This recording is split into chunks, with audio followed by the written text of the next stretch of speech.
유대교의 뿌리와 기독교의 연관성. 기독교는 유대교의 전통과 예언에 뿌리를 두고 있습니다. 유대교는 다니신 신앙을 중심으로 하며 메시아 구세주가 나타날 것이라는 예언이 중요한 요소로 자리 잡고 있었습니다. 구약 성경은 유대교의 경전이자 기독교 신학의 기초로 기독교가 태동하기 전 이미 메시아에 대한 기대감이 유대인들 사이에 퍼져 있었습니다. 이러한 배경에서 예수 그리스도가 메시아로 등장하며 새로운 신앙 체계가 시작되었습니다.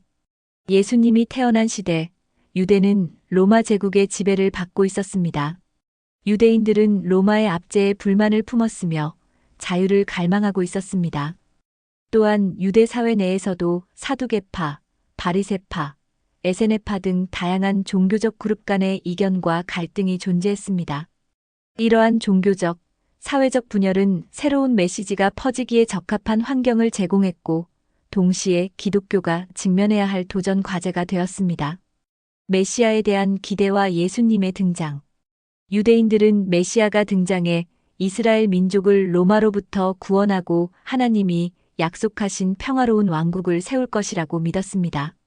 이러한 맥락에서 예수님은 가난한 자와 소외된 자들을 위로하고 사랑과 자비를 강조하며 당시 사람들이 기대했던 전통적인 메시아의 모습과는 다른 방식으로 나타났습니다. 예수님의 가르침과 행적은 단순히 유대 사회 내부의 문제를 넘어선 새로운 신앙적 패러다임을 제시했습니다. 예수님의 탄생. 예수님은 기원전 약 46년에 베들레헴에서 태어났습니다. 당시 로마 황제 아우구스투스는 전 제국을 대상으로 인구조사를 명령했으며 이에 따라 요셉과 마리아는 고향 베들레헴으로 여행하였습니다. 마리아는 예수님을 잉태했을 때 천사로부터 예수님이 하나님의 아들이자 메시아라는 계시를 받았습니다. 예수님은 베들레헴의 마구간에서 태어나 구유에 눕혀졌으며 천사들의 방문과 동방 박사의 경배를 통해 그의 특별한 탄생이 세상에 알려졌습니다. 이 사건은 기독교에서 성탄절로 기념됩니다. 예수님의 어린 시절과 사역 시작. 예수님의 어린 시절에 대한 기록은 성경에 많지 않지만 그는 나사렛에서 성장하며 유대교의 율법과 전통을 배운 것으로 알려져 있습니다. 성경에서 가장 유명한 어린 시절 일화 중 하나는 12살 때 예루살렘 성전에서 율법 학자들과 토론하며 그들의 놀라움을 자아낸 이야기입니다.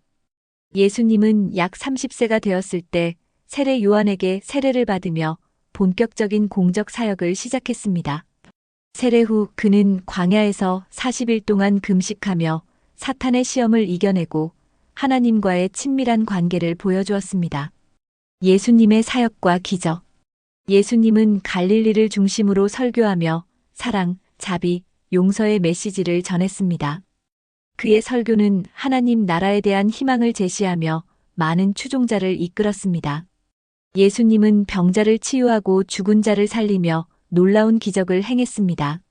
이러한 기적들은 사람들에게 그의 신성과 권위를 입증하는 역할을 했습니다. 예수님은 또한 소외된 자들을 가까이하며 사회적 장벽을 허무는 행동을 보여주었고 제자들을 선택하여 가르침을 전파할 수 있도록 준비시켰습니다. 예수님의 체포와 재판. 예수님은 마지막 유월절 식사를 제자들과 함께 나눈 후 겟세마네 동산에서 기도하시다가 체포되었습니다. 예수님을 배신한 것은 제자 중 하나인 유다였으며 그는 은전 30개의 예수님을 종교 지도자들에게 넘겼습니다. 체포된 후 예수님은 유대 종교 지도자들 앞에서 신문을 받았으며 자신이 하나님의 아들이자 메시아라고 주장한 것이 신성 모독으로 간주되었습니다. 그들은 예수님을 로마 총독 빌라도에게 넘겼고 빌라도는 예수님을 십자가형에 처하라는 군중의 압박에 따라 처형을 명령했습니다. 십자가의 죽음. 예수님은 골고다 언덕에서 십자가에 못 박히셨습니다. 십자가형은 당시 로마 제국에서 죄수들을 처형하는 잔혹한 형벌 방식으로 예수님은 이 형벌을 받으며 고통 속에 돌아가셨습니다. 성경은 예수님의 죽음을 세상을 죄로부터 구원하기 위한 희생으로 설명하며 그의 마지막 말인 다 이루었다를 통해 구속 사역의 완성을 상징적으로 나타냅니다. 예수님의 죽음은 그를 따르던 사람들에게 깊은 슬픔과 절망을 안겨주었지만 그분의 희생은 기독교 신앙의 중심이 되었습니다. 부활의 기적. 예수님의 시신은 아리마대 사람 요셉의 무덤에 안치되었으나 사흘째 되는 날 무덤이 비어 있는 것이 발견되었습니다. 여러 복음서에 따르면 예수님은 부활하여 제자들과 추종자들 앞에 여러 차례 나타나셨습니다.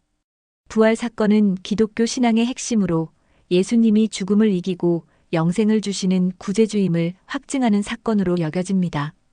부활 후 예수님은 제자들에게 하나님의 나라에 대해 가르치며 복음을 전파할 사명을 주셨습니다.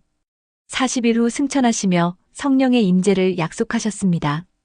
오순절과 교회의 탄생. 기독교 초기 교회의 시작점은 예수님이 승천하신 후 50일째 되는 날인 오순절 펜터코스트로 여겨집니다. 이날 예수님의 제자들과 추종자들이 한자리에 모여 기도하던 중 갑자기 강한 바람 소리가 들리고 성령이 그들 위에 내려왔습니다.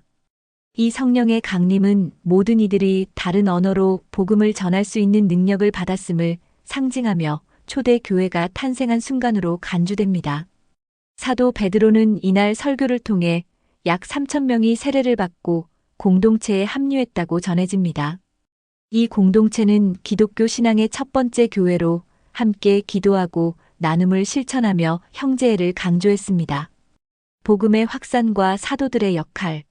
초대 교회는 예루살렘에서 시작되었지만 사도들과 제자들의 헌신을 통해 점차 로마 제국 전역으로 확산되었습니다. 특히 사도 바울은 이방인들 사이에서 복음을 전파하는 데 중요한 역할을 했습니다. 그는 3차례의 선교 여행을 통해 소아시아, 마케도니아, 그리스, 로마 등지에 교회를 설립하고 각 지역의 신자들에게 서신을 보내 신앙과 공동체 유대를 강화했습니다. 이와 함께 사도 요한, 야고보와 같은 인물들도 각기 다른 지역에서 복음을 전하며 초기 기독교 확산에 기여했습니다. 박해 속의 신앙과 교회의 성장. 초기 기독교인들은 로마 제국 내에서 종종 박해를 받았습니다. 로마 황제 네로는 기원 후 64년 로마 대화제의 책임을 기독교인들에게 전가하며 이들을 박해했습니다. 또한 기독교인들은 로마의 다신교 문화를 거부하고 황제 숭배를 하지 않았기 때문에 비난을 받았습니다. 그럼에도 불구하고 기독교는 박해 속에서 더욱 강한 공동체로 성장했습니다. 박해받는 기독교인들의 용기와 헌신은 많은 사람들에게 감동을 주었고 이로 인해 기독교는 더 많은 추종자를 얻게 되었습니다. 초기 교회는 신앙의 힘으로 어려움을 극복하고 작은 공동체에서 시작하여 로마 제국 전역으로 퍼져나갔습니다. 기독교는 단순한 종교를 넘어 사랑과 희망을 전하는 신앙 체계로 자리 잡으며 역사적으로 중요한 전환점을 이루었습니다. 오순절과 교회의 탄생. 기독교 초기 교회의 시작점은 예수님이 승천하신 후 50일째 되는 날인 오순절 펜터코스트로 여겨집니다. 이날 예수님의 제자들과 추종자들이 한자리에 모여 기도하던 중 갑자기 강한 바람 소리가 들리고 성령이 그들 위에 내려왔습니다. 이 성령의 강림은 모든 이들이 다른 언어로 복음을 전할 수 있는 능력을 받았음을 상징하며 초대 교회가 탄생한 순간으로 간주됩니다. 사도 베드로는 이날 설교를 통해 약 3,000명이 세례를 받고 공동체에 합류했다고 전해집니다. 이 공동체는 기독교 신앙의 첫 번째 교회로 함께 기도하고 나눔을 실천하며 형제애를 강조했습니다. 복음의 확산과 사도들의 역할. 초대 교회는 예루살렘에서 시작되었지만 사도들과 제자들의 헌신을 통해 점차 로마 제국 전역으로 확산되었습니다. 특히 사도 바울은 이방인들 사이에서 복음을 전파하는 데 중요한 역할을 했습니다. 그는 3차례의 선교 여행을 통해 소아시아, 마케도니아, 그리스, 로마 등지에 교회를 설립하고 각 지역의 신자들에게 서신을 보내 신앙과 공동체 유대를 강화했습니다. 이와 함께 사도 요한, 야고보와 같은 인물들도 각기 다른 지역에서 복음을 전하며 초기 기독교 확산에 기여했습니다. 박해 속의 신앙과 교회의 성장. 초기 기독교인들은 로마 제국 내에서 종종 박해를 받았습니다. 로마 황제 네로는 기원 후 64년 로마 대화제의 책임을 기독교인들에게 전가하며 이들을 박해했습니다. 또한 기독교인들은 로마의 다신교 문화를 거부하고 황제 숭배를 하지 않았기 때문에 비난을 받았습니다. 그럼에도 불구하고 기독교는 박해 속에서 더욱 강한 공동체로 성장했습니다.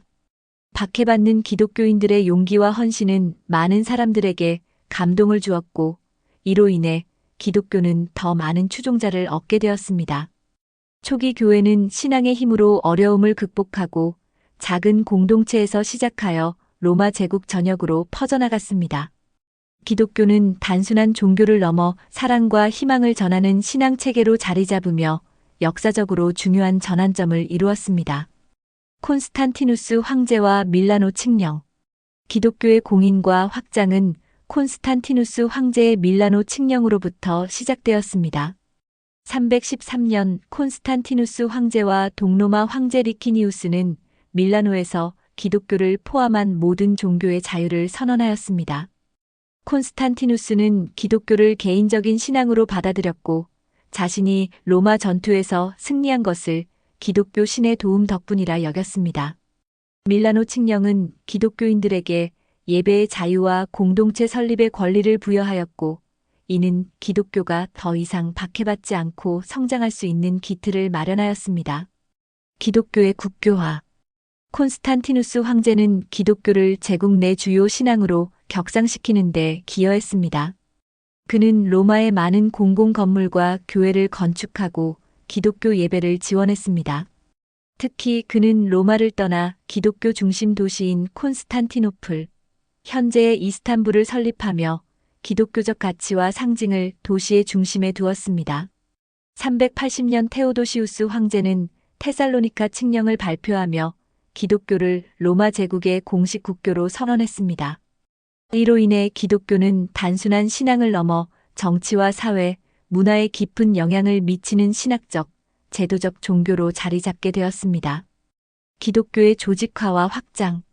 기독교가 공인되고 국교로 확장되면서 교회의 조직화가 본격화되었습니다.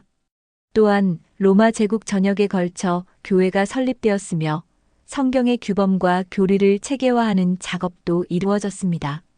325년 니케아 공의회는 기독교의 주요 교리를 확립하고 예수님의 신성과 인성을 명확히 정의하는 등 신학적 논쟁을 해결하는 데 기여했습니다. 이러한 조직화 과정은 기독교가 단순히 신앙적 공동체를 넘어 하나의 제도적 체계를 갖추게 한 중요한 과정이었습니다. 선교 활동과 세계적 확산. 기독교는 로마 제국 내에서 뿐만 아니라 제국 밖으로도 확산되었습니다. 선교사들은 유럽, 아프리카, 아시아 등 다양한 지역으로 이동하며 복음을 전파했습니다. 특히 중세 초기에는 켈트와 게르만 민족을 포함한 여러 민족이 기독교를 받아들였습니다. 이 과정에서 기독교는 각 지역의 문화와 융합되며 다양한 전통과 관습을 포함한 세계적인 종교로 성장하게 되었습니다. 기독교의 문화적 영향. 기독교는 공인과 확장을 통해 서방 세계의 문화와 철학, 예술, 정치에 깊이 스며들게 되었습니다. 교회는 교육과 학문의 중심 역할을 하며 성경적 가치와 윤리를 전파했습니다. 또한 중세시대에는 예술과 건축 양식에서 기독교적 상징이 주요 요소로 자리 잡았습니다. 기독교는 문학, 음악, 철학에 이르기까지 인간 문화의 전반에 영향을 미치며 서구 문명의 발전에 중요한 기여를 하였습니다. 이처럼 기독교의 공인과 확장은 단순히 신앙적 변화를 넘어 사회적, 문화적 전환을 이루는 계기가 되었습니다.